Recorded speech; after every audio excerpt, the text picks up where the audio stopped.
Welcome to Novel Update. Negara Chu, kediaman Pangeran Li. Dasar jalang, kamu jelas-jelas tahu aku akan menikahi Royer besok. Tapi beraninya kamu meracuniku. Usai pria berpakaian mewah itu memaki dan kesal, dia melototi wanita yang berbaring di ranjang dengan sorot mata penuh amarah. Kemudian dia merobek pakaian wanita itu dan menindihnya. Melihat gerakan si pria, air mata pun mengalir tanpa suara dari mata Yunroyu. Yunroyu sudah menikah dengannya selama setengah tahun. Tetapi di dalam hati pria itu ada bayangan Nengongru. Alasan suaminya tidak pernah menyentuhnya adalah karena parasnya yang jelek dan juga kebencian terhadap orang tua Yunroyu. Rasa sakit yang luar biasa melanda Yunroyu dan membuatnya berkeringat dingin.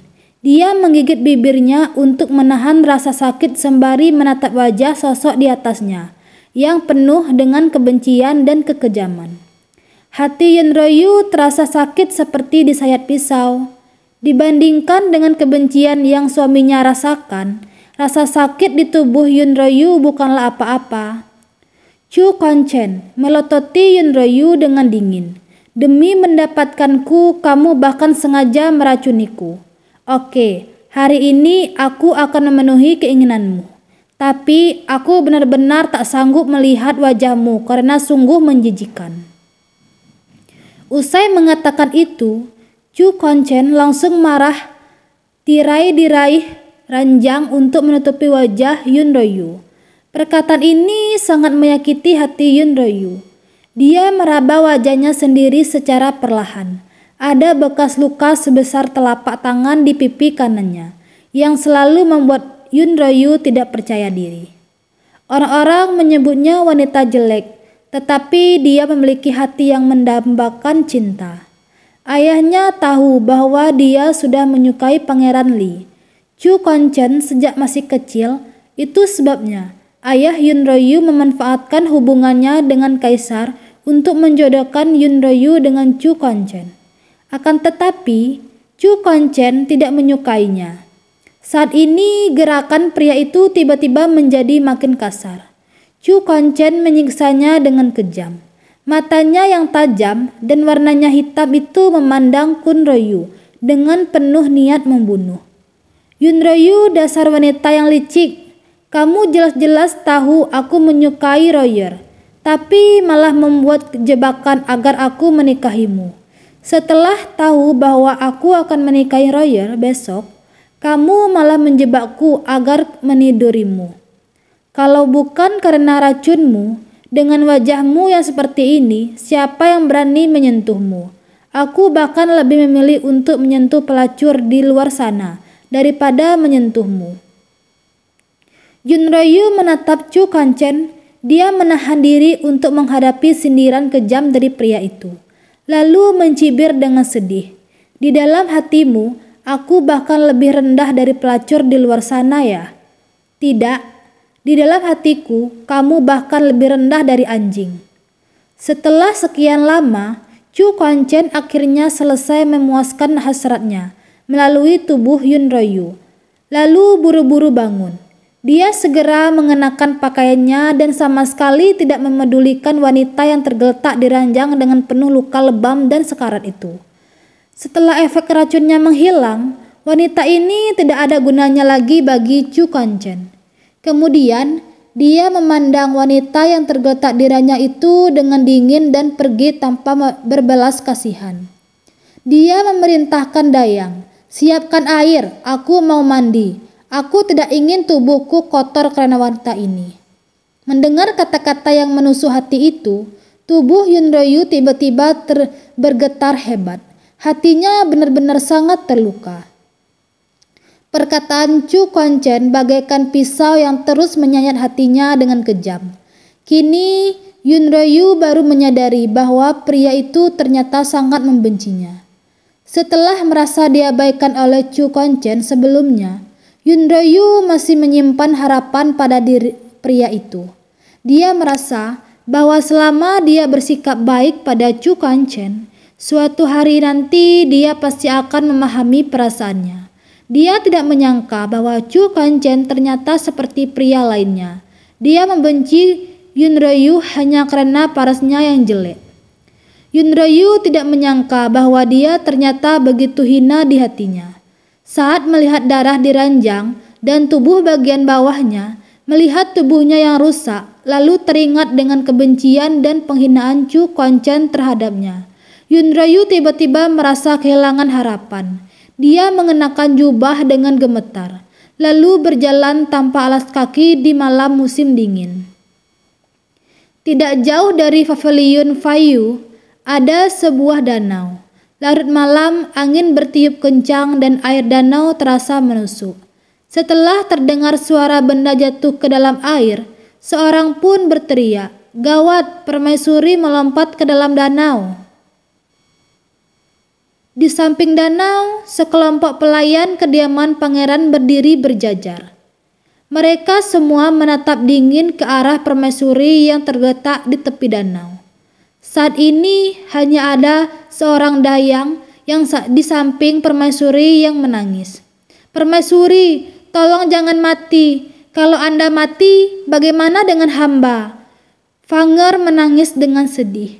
Di sampingnya, pengasuh Zhang memelototinya dengan dingin. "Kenapa kamu menangis? Benar-benar sial. Kenapa dia tidak mati di tempat lain saja? Bisa-bisanya mati di kediaman pangeran."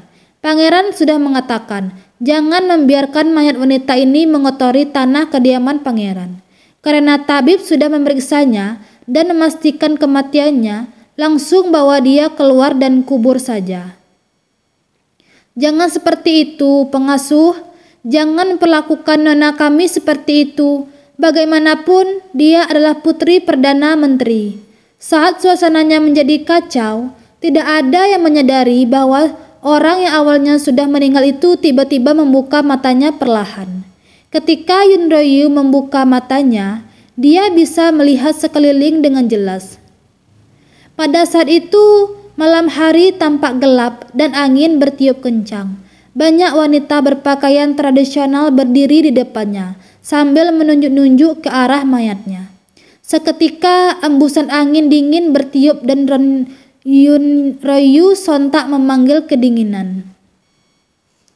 Dia mengingat bahwa awalnya dia adalah seorang dokter bedah terkemuka di abad ke-21. Di usianya yang baru 30 tahun, dia dipuji sebagai ilmuwan medis yang jenius karena telah menyembuhkan banyak penyakit sulit dan rumit bagi para kepala negara. Namun dia akhirnya malah mati ditabrak oleh seorang pengemudi mabuk dalam perjalanan pulang ke rumah. Kemudian rohnya pun melintasi waktu dan tiba di sini, serta memasuki tubuh wanita ini. Astaga, apalagi orang-orang di zaman modern tahu bahwa dia seorang dokter top yang menyembuhkan penyakit dan menyelamatkan nyawa orang banyak, bisa-bisanya mati di tangan pemabuk. Lantas, akan seberapa besar kebencian mereka terhadap si pemabuk yang menabraknya sehingga mati itu? Pada saat yang sama, kenangan asing muncul di pikirannya. Semua itu adalah kenangan milik pemilik tubuh ini. Ternyata pemilik tubuh ini bernama Yunryu. Bisa-bisanya dia memiliki nama yang sama dengannya. Bukankah ini semacam takdir khusus? Yunryu, si pemilik tubuh asli, adalah putri dari Perdana Menteri Yun King. Sejak kecil, dia sangat disayangi oleh keluarga Yun dan dirawat dengan baik. Awalnya, dia berparas sangat cantik dan menarik.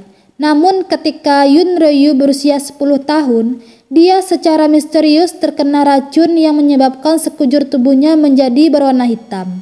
Saat itu, Yunryu hampir meninggal dunia. Ayahnya bersusah payah untuk meminta seseorang menyembuhnya. Meskipun nyawanya tertolong, tetapi racun di sisi kanan wajahnya terlalu dalam sehingga tidak bisa dihilangkan. Pada akhirnya, itu meninggalkan bekas luka yang sangat jelek di sana. Sejak saat itu, Yunryu menjadi sangat tidak percaya diri. Parasnya menjadi sangat jelek. Anak-anak dari keluarga bangsawan meremehkannya. menindasnya, dan mendiskriminasinya. Kala itu ketika Yunryu diserang oleh sekelompok anak bangsawan di tepi danau, Chu Quanchen tiba-tiba muncul dan melindunginya. Pria itu mengusir para anak bangsawan dan memberinya selendang untuk menutupi wajahnya. Chu Quanchen memberinya banyak kehangatan. Sejak saat itu, dia sudah jatuh cinta kepada Chu Quanchen. Dia tahu dia adalah wanita yang jelek dan sama sekali tidak pantas untuk Chu Quanchen. Itu sebabnya dia menyembunyikan perasaan cintanya dalam hati dan tidak pernah berharap untuk menikahi Chu Quanchen. Akan tetapi, ayahnya mengetahui hal tersebut. Demi kebahagiaan putrinya, dia pun memohon kepada kaisar dengan memanfaatkan hubungan mereka agar putrinya bisa dinikahkan dengan Chu Quanchen. Mimpinya untuk menikahi Chu Quanchen bisa dianggap terkabulkan. Sayangnya, setelah menikah selama setengah tahun, pemilik gelar Pangeran Li itu bahkan enggan melihatnya sama sekali. Bukan hanya tidak pernah melihatnya, dia bahkan akan menikahi selir baru. Kehidupan pemilik tubuh ini benar-benar suram. Ketika dia sedang memilih informasi dalam benaknya, Yunryu tiba-tiba menyadari ada seorang pelayan yang datang menyeretnya. Di sampingnya terdengar suara omelan wanita dan tangisan Finger. "Cepat, seret keluar pembawa sial ini. Kalau tertunda terlalu lama, bagaimana kalau mayatnya berubah?" ucap pengasuh Zhang. "Hentikan!" Melihat ada orang yang ingin mendekati, Yunryu tiba-tiba berteriak dengan susah payah. "Ah, mayatnya berubah. Permaisuri sudah berubah menjadi hantu jahat." Semua orang berteriak dan bercecer ke samping. Hanya Finger yang tidak pernah pergi dan masih berada di sisi Yunryu. "Kenapa berisik sekali? Kamu yang berubah. Apa kalian tidak pernah melihat orang hidup?" Yunryu berkata dengan nada dingin, lalu berkata kepada Finger, "Tolong bantu aku berdiri." Dia baru saja diselamatkan dari dalam danau, ditambah dengan penyiksaan Chu Quanchen berada lama yang lalu. Kini kondisi tubuh Yunryu sangat lemah. Dia bahkan tidak punya kekuatan untuk berjalan. Kini dia hanya tahu bahwa pemilik tubuh ini adalah seorang permaisuri. Dia seharusnya memiliki keagungan seorang permaisuri dan bisa mengintimidasi orang-orang lain. "Permaisuri, Anda sudah bangun." Pengasuh Zhang menatap Yunryu dengan tidak percaya. Barusan tabib jelas-jelas menyatakan bahwa permaisuri sudah meninggal. Bagaimana bisa dia hidup kembali? Melihat ekspresi permaisuri, wanita itu sepertinya bukan berubah, melainkan benar-benar hidup kembali. Mungkinkah tabib barusan membuat diagnosis yang salah? "Kenapa? Kamu sangat kecewa karena aku bangun lagi." Yunryu menatap pengasuh Zhang dengan dingin. Di dalam kediaman pangeran, biasanya pengasuh Zhang adalah orang yang paling menindas Yunryu dan Finger. Namun orang-orang ini tidak akan berani menindasnya tanpa dukungan Pangeran Li. Ketika tidak mendapatkan kekasih sayang dan menjadi lemah, dia akan menjadi sasaran intimidasi dari semua orang di kediaman pangeran ini. Akan tetapi Yunryu sudah mengambil alih tubuh ini, jadi dia tidak akan membiarkan orang-orang itu menindasnya lagi. Dia akan memegang kendali atas hidupnya sendiri. Jika ada yang berani menindasnya lagi, maka jangan salahkan Yunryu yang kejam. Biasanya pengasuh Zhang tidak takut dengan permaisuri.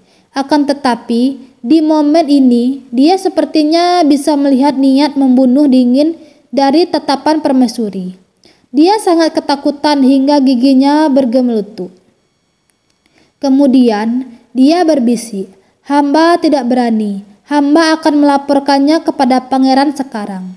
Di hadapan banyak orang, pengasuh Zhang menahan kekejamannya. Bagaimanapun Yunryu belum meninggal. Dia masih adalah permaisuri di kediaman pangeran, juga putri dari Perdana Menteri. Apabila Yunryu ingin menargetkannya, dia tidak akan bisa kabur. Akan tetapi dia juga memiliki pendukung, yaitu Pangeran Lee. Dia akan melepaskan Yunryu untuk sementara dan pergi mencari Pangeran Lee dahulu. Dengan adanya Pangeran Lee, bagaimana mungkin wanita itu berani berlagak seperti permaisuri? Paviliun Fayu. Fanger memapah Yunryu ke dalam kamar. Kemudian dia menyiapkan air panas agar Yunryu bisa mandi. Rasa sakit yang menyiksa di bagian bawah tubuhnya mengikatkan Yunryu bahwa dia telah dianiaya hari ini. Pria itu benar-benar kejam. Bisa-bisanya dia menyiksa permaisurinya sendiri. Yunryu duduk di bak mandi dan meminta Fanger membantunya mengambil cermin. Dia ingin melihat betapa jeleknya pemilik asli tubuh ini hingga Chu Kuan-chen bahkan meraih tirai ranjang ketika berhubungan intim dengannya. Momen ketika dia bercermin, Yunryu hampir saja muntah. Parasnya benar-benar sangat jelek. Wajah kanannya dipenuhi dengan bekas luka zigzag yang terlihat seperti tumor dan racun. Pantas saja Chu Kuan-chen sangat membencinya. Jika ini di zaman modern, Yunryu memiliki satu laboratorium biosains dengan berbagai obat-obatan khusus. Wanita itu akan bisa dengan mudahnya menyembuhkan wajah ini. Akan tetapi, kini dia berada di zaman kuno, tanpa ruang operasi. Yunryu yang adalah seorang dokter itu bagaikan pianis tanpa tangan. Air panas membuat tubuhnya sangat nyaman. Lantaran Yunryu sedikit lelah, dia pun meletakkan cermin di sampingnya, lalu menyadarkan tangannya ke bak mandi dan perlahan tertidur. Dalam tidurnya, di kedalaman kesadarannya, laboratorium Yunryu tiba-tiba muncul. Dia melihat banyak obat-obatan dan peralatan medis yang pernah digunakannya sebelumnya, termasuk ruang operasi steril, komputer, ventilator, oximeter, CT, stetoskop, mesin MRI, dan banyak lagi. Sebagai seorang dokter, dia sangat senang ketika melihat peralatan yang familiar ini. Namun, dia tahu bahwa ini hanya sebuah mimpi. Dia terlalu merindukan pisau bedahnya sehingga memimpi seperti ini. Tiba-tiba di dalam kediaman lemari obat Yunryu melihat ada sebotol frantosianidin. Ketika melihat obat itu, matanya sontak melebar. Ini adalah produk hasil risetnya sendiri. Obat ini dapat digunakan untuk mengobati kerusakan sel kulit, menghilangkan racun, bisul, dan benjolan. Obat ini diekstrak dari biji anggur dan bahan-bahan lainnya, yang sebetulnya cocok untuk mengatasi racun yang ada di wajah pemilik tubuh ini. Dengan mata berbinar-binar, Yunryu pun meraih botol frantosianidin tersebut. Dia mengambil beberapa botol obat anti radang dan beberapa lembar kasa. Kemudian Yunryu pun tersadar kembali. "Permaisuri, apakah Anda tertidur?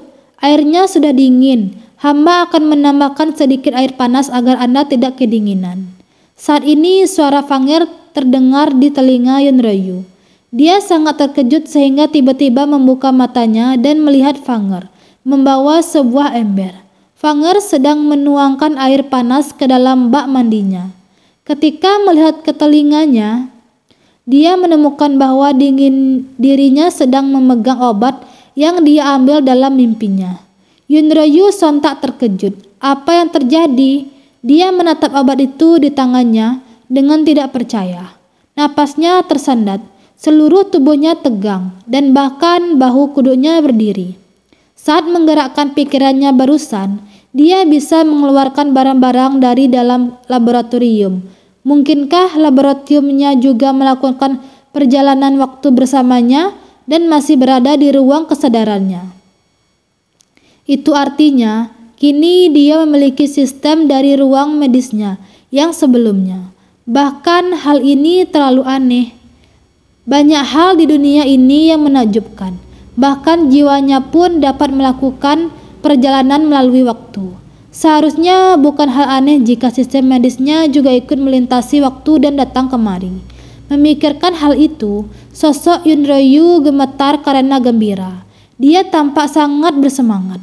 Dia berkata kepada Fenger, "Aku tidak mau mandi lagi. Kamu keluar dulu, aku akan memakai baju sendiri." "Permaisuri, apakah Anda tidak membutuhkan bantuan hamba untuk mengenakan baju?" tanya Fenger.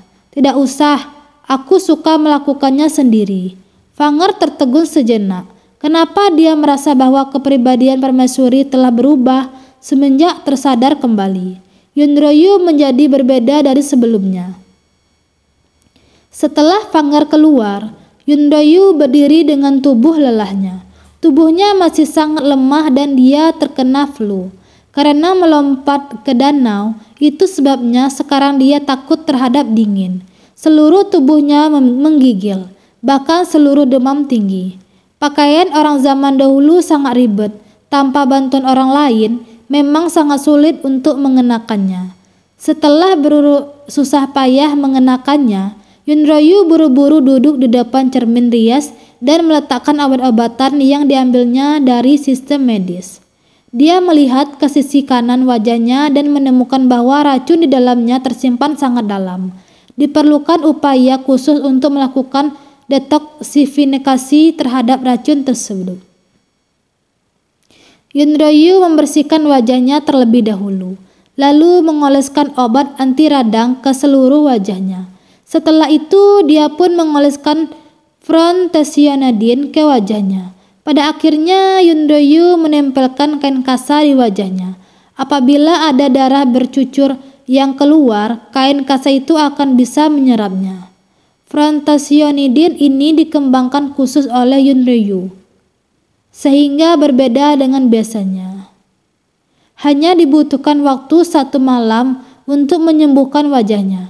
Dia sangat menantikan seperti apa wajah ini besok pagi. Pada saat ini suara ketukan Fenger terdengar dari luar. "Pangeran, permaisuri sedang mandi. Anda tidak boleh masuk." Fenger takut bahwa Pangeran Li datang untuk menganiaya Yunroyu lagi.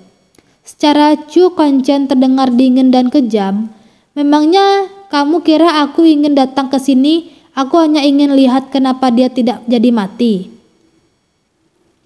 Yunroyu segera mengenakan penutup wajah.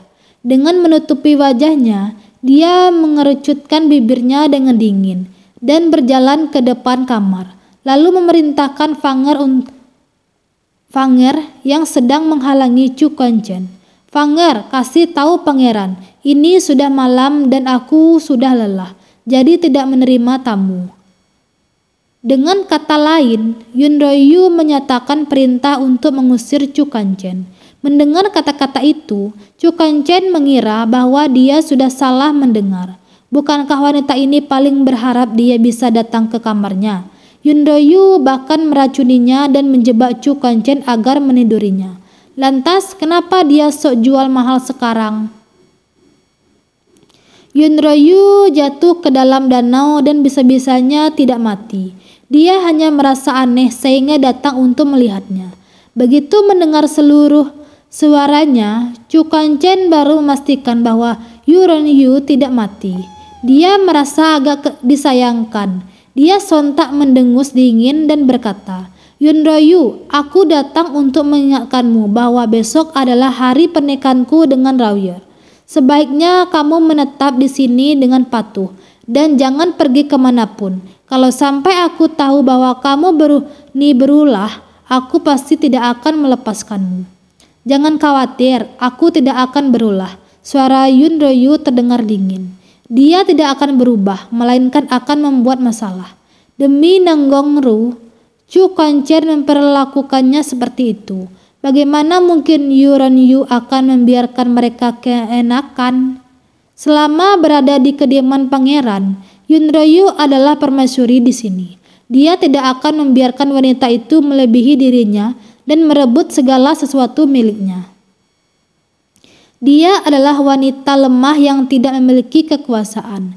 Jika ingin bertahan hidup di dunia yang sulit ini, dia harus kejam. Jika tidak, Yunroyu tidak akan bisa melindungi dirinya sendiri dan terpaksa harus membunuh diri dengan melompat ke dalam danau seperti sebelumnya. Usai mengatakan itu, Yunroyu melirik pria di luar tersebut melalui celah pintu. Setelah melakukan perjalanan waktu kemari, dia belum sempat melihat wajah pria itu dengan seksama. Meskipun ada sedikit ingatan tentang Chu Kuan-chen, tetapi tidak senyata yang dilihatnya secara langsung. Ketika mendongak, dia mendapati pria jangkung sedang berdiri di luar pintu. Pria itu mengenakan pakaian sutra hitam yang anggun, dengan mahkota berhias batu giok putih dan ikat pinggang berhias giok biru emas. Penampilannya menunjukkan kemudian dan bertabat. Dengan sikap yang angkuh, aura seorang penguasa yang tak tertandingi terpancar dari seluruh sosoknya. Dia tidak menyangka bahwa Chu Kuan-chen ternyata adalah seorang pria yang berdominasi dan sombong. Yang terpenting adalah parasnya benar-benar tampan, bahkan lebih tampan dari semua artis yang pernah dilihat Yunroyu. Fitur wajahnya seperti ukiran tukang kayu yang teliti, detail dan tiga dimensi. Bibirnya, matanya, dan alisnya benar-benar indah. Dengan lengkungan dagu yang sangat sempurna, sepasang mata yang gelap, dalam, dan tajam menembus ke dalam ruangan, seolah-olah ingin menerawang Yunroyu. Yunroyu dikejutkan oleh sorot matanya. Dia menyadari bahwa Chu Kuan-chen adalah pria yang sangat berbahaya dan sulit didekati orang lain. Tidak ada yang berani bersikap sombong di depannya. Saat ini suara Chu Kuan-chen kembali terdengar. Baguslah kalau kamu sadar diri. Kalau tidak, kamu tidak akan sanggup menahan akibatnya. Pangeran, ini sudah larut malam. Kalau kamu masih tidak mau pulang, bagaimana kalau duduk di dalam? Tanya Yunroyu dengan nada dingin. Dia benar-benar kesal dengan nada ancaman pria itu. Mimpi saja. Jangan kira aku akan melihatmu lebih lama dengan cara seperti ini. Mo Li, mari kita pergi. Setelah Chu Kuan-chen mengatakan itu, sembari mengertakkan gigi, dia pun meninggalkan paviliun Fayu dengan pengawal pribadinya, Molly. Melihat punggungnya yang menjauh, Yunroyu mendengus dingin dan berkata, wajahnya memang tampan, tapi sayang perilakunya terlalu menjijikkan. Fanger mendorong pintu dan menatap nonanya dengan tidak percaya. Permaisuri, bukankah Anda sangat mencintai pangeran? Kenapa tidak membiarkannya tinggal di sini barusan? Bahkan mengatakannya menjijikkan. Itu dulu, sejak jatuh ke dalam danau. Aku sudah menyadari semuanya. Daripada mencintai pria yang tidak menghargaiku, lebih baik aku mencintai diriku sendiri, ucap Yunroyu dengan santai. Fanger langsung tersenyum dan mengucapkan jempol ke arah Yunroyu. Permaisuri, baguslah kalau Anda sudah sadar. Dulunya sebelum Anda tersadar, Anda melakukan banyak tindakan bodoh. Hamba sangat tidak tega melihatnya. Baguslah kalau Anda tahu bagaimana mencintai diri sendiri. Jangan khawatir, kamu selalu berada di sisiku di masa tersulitku. Kedepannya aku tidak akan membiarkanmu siapapun menindasmu lagi. Mendengar perkataan nonanya, Fanger sangat terharu hingga berenang air mata. Dia tidak menyangka bahwa nonanya akan berkata demikian. Faktanya di masa lalu, karena ada bekas luka di wajahnya, Yunroyu sangat tidak percaya diri dan tidak berani bertemu dengan orang lain. Biasanya dia bertemperamen sangat buruk dan berkepribadian kasar terhadap orang terdekat. Sebelumnya, nonanya sangat galak terhadapnya. Yunroyu tidak pernah memedulikan dan hanya fokus pada Pangeran Li. Dia bahkan selalu diintimidasi oleh para putri bangsawan lainnya. Setelah nonanya bangun kali ini, Fanger merasa bahwa tatapan Yunroyu sudah berbeda. Dia terlihat sangat cerdas dan kepribadian menjadi jauh lebih baik. Keesokan paginya, ketika Yunroyu sedang tidur nyenyak, dia tiba-tiba dibangunkan oleh suara gong dan gendrang. Yunroyu membuka tirai ranjang dan mengernyit. Fanger, kenapa di luar berisik sekali? Permaisuri, apakah Anda lupa? Hari ini pangeran akan menikahi Selir, ucap Fanger dengan hati-hati. Dia tahu bahwa Permaisuri sangat mencintai pangeran. Ketika Yunryu tahu bahwa pangeran akan menikahi Selir, dia telah membuat keributan sangat lama. Bahkan tak kuasa meracuni araknya pangeran untuk mendapatkannya. Kini Selir itu sudah akan memasuki kediaman pangeran. Permaisuri pasti tidak akan sanggup menahan suara perayaan ini di luar. Siapa sangka Yunryu malah tersenyum santai. Sana, ambillah sebaskom air. Aku mau membasuh wajah. Fanger bergegas keluar. Begitu Fanger pergi, Yunryu turun dari ranjang, lalu mengenakan sepatu dan kaos kaki. Dia menemukan bahwa tubuhnya masih sangat lemah dan masih kedinginan. Untungnya sebelum tidur tadi malam, dia meminum antipiretik yang diambilnya dari sistem sehingga demamnya pun sudah turun. Selama tidak demam lagi, itu bukankah masalah? Segera Fanger membawakan sebaskom air untuknya. Yunryu duduk di depan cermin rias, lalu membuka menatap wajahnya perlahan. Kain kasa di wajahnya pun terlihat. Kain kasa itu berlumuran darah bercucur dan menjadi hitam. Fanger sontak terkejut saat melihatnya. Permaisuri, ada apa dengan wajah Anda? Tidak apa-apa, aku hanya mengoleskan sedikit obat. Ini adalah darah beracun yang sudah keluar. Selama mengeluarkan racunnya, wajahku akan sembuh. Usai mengatakan itu, dia pun merobek kain kasa di wajahnya dengan lembut. Dia menemukan bahwa masih banyak darah hitam di wajahnya. Akan tetapi dia tahu bahwa itu adalah sisa darah yang keluar dari wajahnya. Selama membasuhnya, wajahnya akan sepenuhnya sembuh. Yunryu segera mengambil air dan mengusap wajahnya dengan lembut. Perlahan dia menggosok banyak darah beracun yang sudah berkeropeng. Lalu mengambil air untuk membersihkan wajahnya. Setelah dia membersihkan sekitar 20 kali, Fanger yang berada di sampingnya tiba-tiba membuka mulutnya lebar-lebar dan menatapnya dengan heran. Permaisuri, wajah Anda? Fanger memandang Yunryu dengan panik, seolah-olah telah melihat hantu. Ada apa dengan wajahku? Usai Yunryu mencuci wajahnya, dia pun melihat ke cermin rias. Sementara itu, suara Fanger sudah gemetar sekali. Wajah Anda bisa-bisanya sembuh. Racun di wajah Anda sudah menghilang. Permaisuri, bagaimana Anda melakukan ini? Anda sangat cantik sekarang. Fanger merasa seolah-olah sedang melihat seorang dewi. Dia tahu bahwa Permaisuri sangat cantik sebelum wajahnya memiliki bekas. Namun dia tidak menyangka bahwa Permaisuri bahkan lebih cantik lagi sekarang. Yunryu juga melihat ke cermin dengan tidak percaya. Setelah bekas luka hitamnya menghilang, wanita di cermin ternyata benar-benar berbeda dan cantik.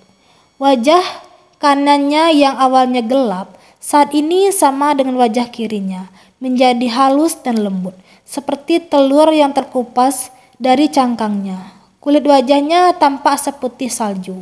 Matanya yang besar berbinar-binar dengan kilatan kecerdasan. Bibirnya yang berwarna merah muda tampak sangat menggoda. Kini Yunryu terlihat seperti seorang dewi yang cantik. Di zaman modern, Yunryu tidak memiliki wajah secantik ini. Parasnya bisa-bisa saja dulunya. Dibandingkan dengan wajah sebelumnya, dia benar-benar diuntungkan. Tampaknya proantosianidin benar-benar adalah obat ajaib yang ditoksifikasi. Paras aslinya dikembalikan hanya dalam waktu semalam. Rasanya benar-benar seperti mimpi. Melihat paras cantiknya yang dingin dan di depan cermin, Yunryu pun tersenyum puas. Fanger, kalau nantinya ada yang bertanya tentang wajahku, bilang saja kalau aku mengoleskan sedikit obat, lalu wajahku sembuh begitu saja. Kamu tidak perlu menjelaskan banyak hal. Kini Yunryu telah memulihkan parasnya. Cepat atau lambat, orang-orang pasti akan melihatnya. Itu sebabnya dia harus membuat dalih terlebih dahulu, supaya tidak diracuni oleh orang lain. Baik permaisuri, tepat pada saat ini, suara gong dan genderang di luar menjadi makin keras. Yunryu pun berdiri dengan aura dingin. "Fanger, suamiku akan menikahi wanita lain. Menurutmu, bukankah aku yang adalah nyonya di sini harus pergi untuk memberikan ucapan selamat? Tapi, permaisuri, bukannya pangeran sudah memperingati Anda agar tidak keluar?" ucap Fanger yang agak ketakutan. "Kenapa harus takut? Ketika seorang pangeran Li yang bermartabat menikah, aku yang adalah permaisuri Li malah tidak hadir. Bukannya itu tidak pantas?" Usai mengatakan itu, Yunryu tiba-tiba menunjuk ke gaun merah yang tergantung di sana.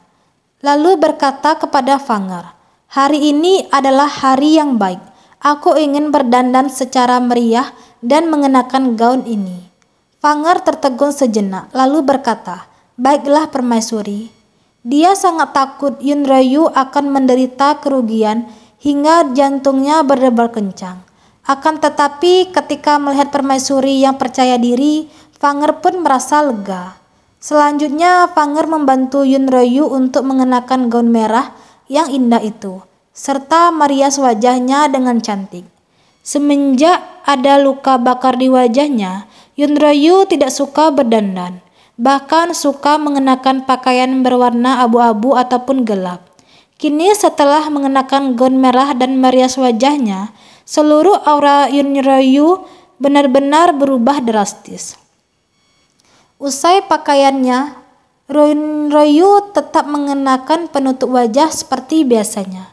Kemudian dia meminta Fanger untuk mencari dan membawakan satu set pakaian berwarna merah muda.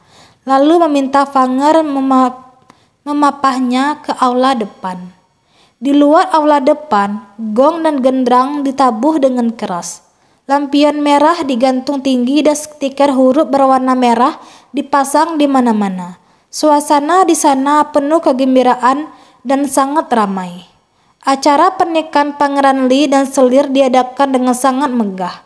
Jalanan di luar kediaman pangeran dikerumuni oleh orang-orang dan seluruh ibu kota membicarakan acara besar tersebut. Katanya Pangeran Li bisa-bisanya menggunakan 12 tandu pengantin untuk menikahi Selir, serta memberikan mahar yang mencukup satu jalanan penuh kepadanya. Ini adalah upacara pernikahan layaknya menikahi seorang permaisuri, bahkan jauh lebih megah daripada pernikahannya dengan Yunryu. Yunryu berjalan ke Raditor dan mendapati para pelayan di kediaman pangeran yang sibuk dan gembira, seolah-olah Selir yang akan menikah kemari berulah nyonya mereka, sementara dia hanyalah Selir yang tidak dicintai. Dibandingkan dengan kegembiraan dan kemeriahan saat ini, acara pernikahan Yunryu benar-benar adalah sebuah lelucon. Kala itu kaisar menjodohkannya dengan Chu Kanchen. Tetapi pria itu sebenarnya tidak bersedia. Dia ingin menikah putri Selir dari menteri protokoler yang dijuluki sebagai wanita tercantik nomor 1 di negara Chu, Nanggongro. Namun Nanggongro adalah putri Selir sehingga tidak pantas menjadi permaisuri. Kaisar Hang Yuan bukankah ayah kandung Chu Kanchen, melainkan pamannya. 10 tahun lalu, Kaisar negara Chu juga bukan Kaisar Hang Yuan, melainkan ayah kandung Chu Kanchen. Kaisar Qing Yun, entah karena alasan apa, Kaisar Qing Yun malah menyerahkan tahtanya kepada adiknya sebelum kematiannya, bukan kepada satu-satunya putra sahnya, Chu Kanchen. Setelah Kaisar Hang Yuan naik tahta, Chu Kanchen pun dianugerahi gelar Pangeran Li. Kaisar Hang Yuan bukanlah ayah kandungnya. Hubungannya mereka sangatlah rumit. Itu sebabnya ketika Chu Kanchen tidak menyetujui pernikahan yang diatur oleh Kaisar Hang Yuan, Sang kaisar langsung menyerangnya. Pada akhirnya Kaisar Heng Yuan mengancamnya dengan nyawa Nanggongro. Jadi dia pun terpaksa menyetujui pernikahannya dengan Yun Ryu. Namun kala itu dia juga mengatakan bahwa dia tidak akan mengadakan upacara pernikahan, apalagi berhubungan layaknya suami istri dengan Yun Ryu. Selain itu, setelah menikahi Yun Ryu sebagai permaisuri, dia akan menikahi wanita idamannya sebagai selir. Kaisar Heng Yuan sangat marah dengan perkataan Chu Kuan-chen. Namun dia juga tidak bisa memprovokasi pemuda itu, sebab Chu Kuan-chen adalah dewa perang yang melindungi negara Chu. Chu Kuan-chen sudah terkenal di usia muda. Dia adalah seorang jenius militer dan jenius taktis. Ketika dia berusia 15 tahun, Chu Kuan-chen telah membuat prestasi besar dalam pertempuran dan memenangkan banyak pertempuran. Dengan kehadirannya, negara musuh tidak berani menyerang. Negara tetangga juga tidak berani datang untuk memprovokasi. Dia adalah dewa perang dan kaisar di hati rakyat. Kaisar Heng Yuan membutuhkan Chu Kuan-chen untuk menaklukkan dunia, sehingga tidak berani memaksanya terlalu keras. Yang terpenting adalah Chu Kuan-chen menyetujui untuk menikah dengan Yun Ryu. Masalah lainnya seperti mengadakan upacara pernikahan, hubungan suami istri, ataupun menikahi Nanggongro itu terserah kepadanya. Itu sebabnya kala itu Yun Ryu hanya dijemput ke kediaman Pangeran Li menggunakan tandu, tetapi tidak mengadakan upacara pernikahan dengan Chu Kuan-chen. Dia bahkan tidak melihat sosok suaminya. Mengingat semua ini, Yun Ryu tiba-tiba teringat dengan sesuatu. Sebelum menikah, ayahnya memintanya untuk memperhatikan hal banyak. Salah satunya adalah memantau setiap gerak-gerik dari Chu Kuan-chen. Itu artinya alasan Kaisar Heng Yuan dan Yun King menikahi Yun Ryu dengan Chu Kuan-chen adalah untuk mengawasinya. Dia hanya salah satu poin dari Kaisar Heng Yuan. Bagaimana mungkin orang cerdas seperti Chu Kuan-chen tidak mengetahuinya? Itu sebabnya Pangeran Li benar-benar membencinya. Tepat pada saat ini terdengar suara mak lombang dari aula depan. Pengantin wanita telah tiba. Waktu yang baik telah tiba. Cepatlah bersiap-siap dan segera mulai upacara pernikahannya. Yun Ryu melihat ke arah aula depan. Dia mendapati sepasang pengantin berpakaian merah tengah berjalan masuk ke dalam aula utama. Chu Kuan-chen mengenakan pakaian pengantin merah menyala. Sosoknya terlihat agung, tinggi dan berwibawa. Dia bawah mahkota giok. Ada wajah menakjubkan yang bahkan lebih cantik dari seorang wanita. Dia menatap semua orang dengan dingin, lalu berbalik dan berkata dengan lembut dan sungguh-sungguh. Chu Kuan-chen segera resmi menggandeng tangan Nanggongro dan berjalan selangkah demi selangkah menuju tempat upacara pernikahan berlangsung. Suara gong dan gendrang, suara petasan dan nyanyian ucapan selamat membuat suasana menjadi sangat meriah.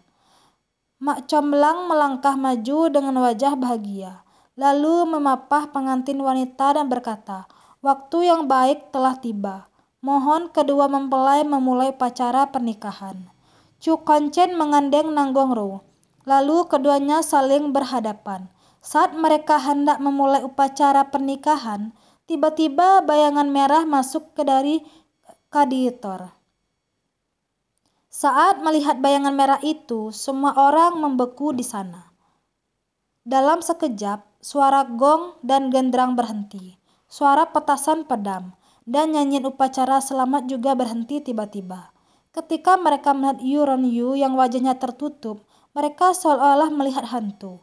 Hari ini adalah hari pernikahan Pangeran Li dan Nanggongro. Apa yang dilakukan permaisuri tercampakkan ini di sini benar-benar perusak suasana. Kenapa kamu datang? Momen ketika Chu Kuan-chen melihat Yun Ryu, dia tanpa sadar memblokir Nanggongro dengan sosoknya yang tinggi dan melindunginya dengan mendominasi. Seolah-olah Yunroyu adalah harimau betina yang bisa memakan selirnya itu. Yunroyu berjalan mendekat. Sikapnya seperti angin lembut yang merembus dan membuatnya terlihat santai dan anggun, tetapi tetap mempertahankan etika seorang permaisuri. Pangeran, ada aturan di negara Chu bahwa ketika seorang suami ingin menikahi selir, selir itu harus mendapat pengakuan dari permaisuri. Sebagai nyonya di kediaman pangeran, kalau aku tidak datang untuk meminum teh yang sesungguhnya oleh Nona Nanggong hari ini, khawatirnya rakyat negara Chu tidak akan mengakui pernikahan kalian, ucap Yurenyu dengan tenang. Usai mengatakan itu, Yunroyu duduk di kursi utama dengan dingin, dengan mengenakan pakaian merah menyala. Wanita itu pun terlihat sangat agung. Dia mengenakan penutup di wajahnya dan hanya menunjukkan sepasang mata bijaknya, tampak tenang dan anggun, tanpa kesan rendah diri atau sombong. Kata-katanya meledak di telinga para tamu seperti guntur yang mengejutkan. Semua orang tampak terkejut dan menatapnya dengan tidak percaya. Permaisuri Li benar-benar berani. Beraninya dia menantang Pangeran Li di hari pernikahannya. Meskipun dia dijuluki sebagai wanita yang sangat jelek dan temperamental, ucapan-ucapannya kali ini sangat rasional dan sulit dibantah, membuat semua orang yang hadir tidak bisa menjawab. Begitu mendengar Yunroyu yang terus menyebut kata selir, jari-jari Nanggongru menjepit seput tangan di bawah lengan bajunya. Tatapan tajam pun muncul di matanya. Chu Kanchen tidak menyangka bahwa Yunroyu yang biasanya tidak bisa mengekspresikan dirinya dengan jelas akan menggunakan etiket untuk menekannya. Wajah Chu Kanchen terlihat sangat muram, tetapi dia hanya bisa mengertakkan gigi dan berkata, "Oke, duduklah di sana." Yunroyu sebaiknya duduk di sana dengan sikap yang baik dan tidak berkomentar apa-apa. Jika tidak, Chu Kanchen tidak akan melepaskannya. "Terima kasih, Pangeran." Yunroyu mengambil teh di atas meja dengan santai. Dia menggunakan lengan bajunya untuk menutupi wajah, lalu membuka penutup wajah secara perlahan dan menyesapkannya.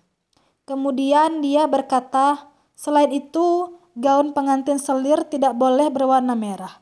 Selir hanya bisa menggunakan gaun merah muda. Pangeran, aku sudah meminta Fanger menyiapkan gaun pengantin merah muda untuk Nona Nanggong. Tolong suruh dia menggantinya." "Kak, kamu..." Begitu mendengar perkataan ini, Nanggongro meletakkan tangannya di bawah kerudung pengantin dan menyeka air matanya karena sedih. Melihat wanita cantik itu menangis, Chu Kanchen langsung memandang Yunroyu dengan cemberut. Dia melindungi Nanggongro dengan satu tangan sembari menatap tajam ke arah Yunroyu. "Yunroyu, sudah bagus aku membiarkan Raoyer menyuguhkan teh untukmu di sini. Kamu jangan keterlaluan." Perlu diketahui bahwa permaisuri di dalam hati Chu Kanchen selalu adalah Nanggongro.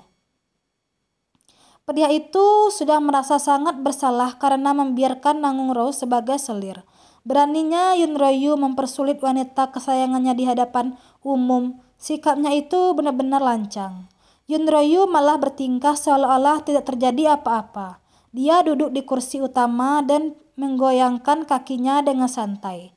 "Pangeran, bukannya aku ingin mempersulit adikku. Ini adalah peraturan yang ada sejak zaman dulu, bahwa selir tidak boleh mengenakan gaun merah saat menikah dan harus masak melalui pintu samping. Kalaupun itu adalah selir kaisar atau selir pangeran lainnya, mereka hanya boleh mengenakan gaun berwarna merah muda saat menikah." Apakah pangeran benar-benar ingin melanggar etiket budaya negara Chu secara terang-terangan? Maksud perkataan Yunroyu adalah bahkan kaisar dan pangeran lainnya pun mengikuti etiket yang ada. Jika Chu Kanchen tidak mematuhi etiket tersebut, bukankah dia sama saja dengan tidak menganggap serius etiket, tidak menghormati leluhur dan bahkan kaisar? Di hadapan semua orang, akan sangat memalukan jika Chu Kanchen melanggar etiket itu.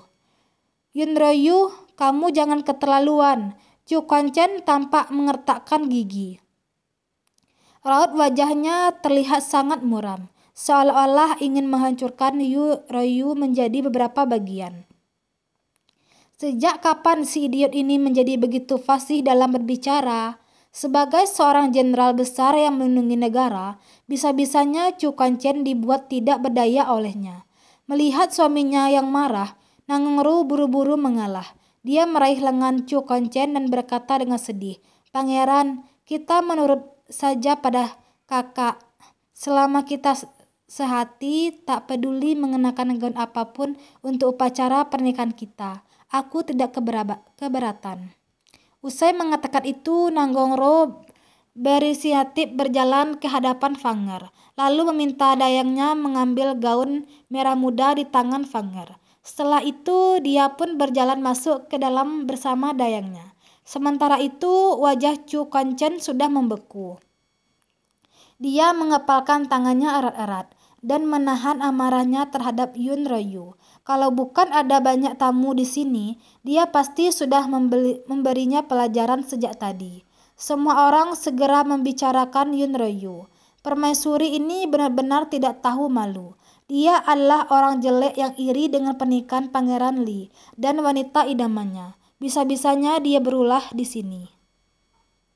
Benar, jelas-jelas dia begitu jelek hingga tidak berani bertemu orang lain, tapi berani keluar untuk berlagak. Nanggongru adalah wanita tercantik. Seorang wanita jelek sepertinya bahkan tidak sebanding untuk mengangkat sepatunya Nanggongru.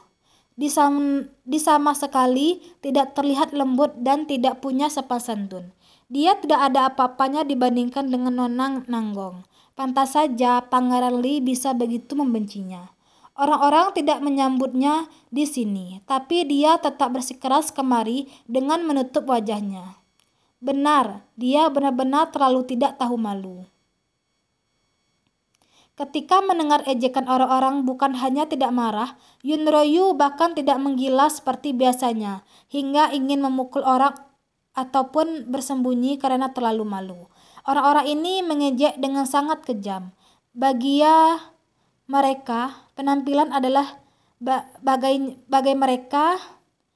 penampilan adalah segalanya dan buruk rupa adalah dosa. Justru karena pemilik tubuh itu buruk rupa, dia akhirnya dihina dan dikucilkan oleh semua orang. Dia juga tidak ingin menghabiskan tenaga untuk membuat masalah. Namun sebagai nyonya di kediaman pangeran, apabila dia ingin bertahan hidup di dunia yang berbeda ini, Yun Royu harus memperjuangkan haknya sendiri. Dia harus mempertahankan identitasnya sebagai permaisuri.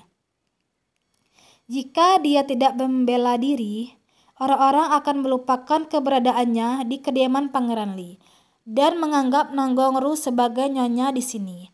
Apabila Nanggongru dibiarkan merajalela, Yun Royu tidak akan bisa bertahan hidup dan akan selalu ditindas. Dia bukan orang suci sehingga harus memperteguh posisinya. Orang-orang ini berbicara sesuka hati mereka. Mungkinkah mereka berharap Yun Royu tetap ditindas oleh semua orang dan bersembunyi di kamarnya seperti seekor anjing? Dia tidak ingin menjadi anjing. Yun Royu lebih memilih untuk mati daripada tunduk pada orang lain. Di momen ini hatinya benar-benar terasa sakit. Namun dia tidak boleh lemah dan harus tegar. Di tengah banyak ejekan, Yun Royu tiba-tiba mengangkat alisnya dan bertanya dengan nada dingin. Sebagai permaisuri dari kediaman Pangeran Li, apabila tidak menyaksikan pernikahan pangeran yang menikahi selir, bukankah itu berarti pernikahan mereka tidak mendapat pengakuan dari keluarga kaisaran? Begitu pernyataan ini dilontarkan, para tamu yang hadir sontak emosi. Banyak di antara mereka adalah anggota keluarga Nanggong. Mereka langsung menunjuk ke Royu untuk memakainya. Yun Royu, kamu tidak usah berlagak seperti permaisuri. Di dalam hati Pangeran Li, kamu bahkan tidak layak menjadi selir. Kalau bukan siasat ayahmu untuk menikahkanmu dengan pangeran, wanita jelek sepertimu bahkan tidak layak menikahi kuli di jalanan.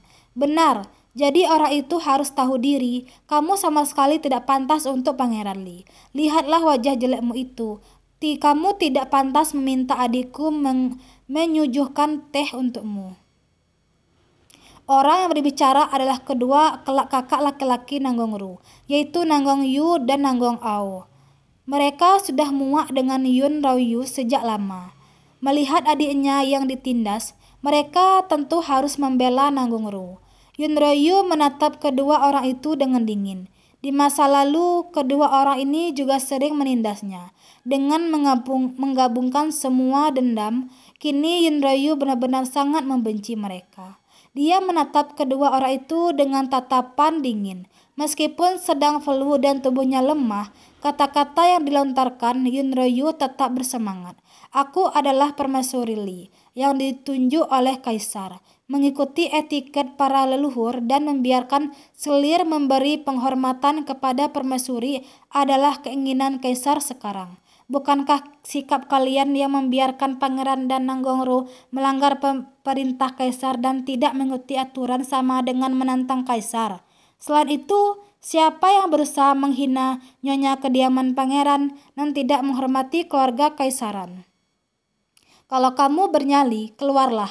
Ayo, kita pergi menemui kaisar bersama-sama.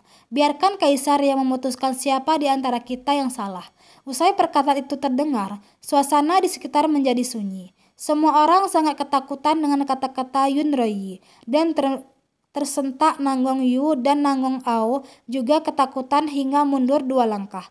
Mereka langsung menghilang di tengah kerumunan. Sekarang tidak ada lagi yang berani menghina Yun Rauyu karena takut dia akan menyeret mereka pergi menemui kaisar. Bagaimanapun ayahnya adalah Perdana Menteri dan dia adalah menantu kaisaran yang dipilih oleh kaisar. Selama Yun Rauyu tidak diceraikan, dia masih adalah permaisuri Li. Orang yang masih berontak tidak akan berani beradu mulut dengannya sekarang. Melihat Nanggong Yu dan Nanggong Ao yang bisa-bisanya dikejutkan oleh Yun Rauyu, Chu Konchen hanya bisa melirik ke arah permaisurinya itu. Wanita ini sudah menjadi pintar. Dengan kefasihannya saat ini, semua tamu yang hadir mungkin bukan tandingannya. Namun dia tidak ingin ribut dengannya sehingga berkata kepada Mak Comblang, "Waktu yang baik telah tiba. Mari kita mulai upacara pernikahannya." Thanks for watching.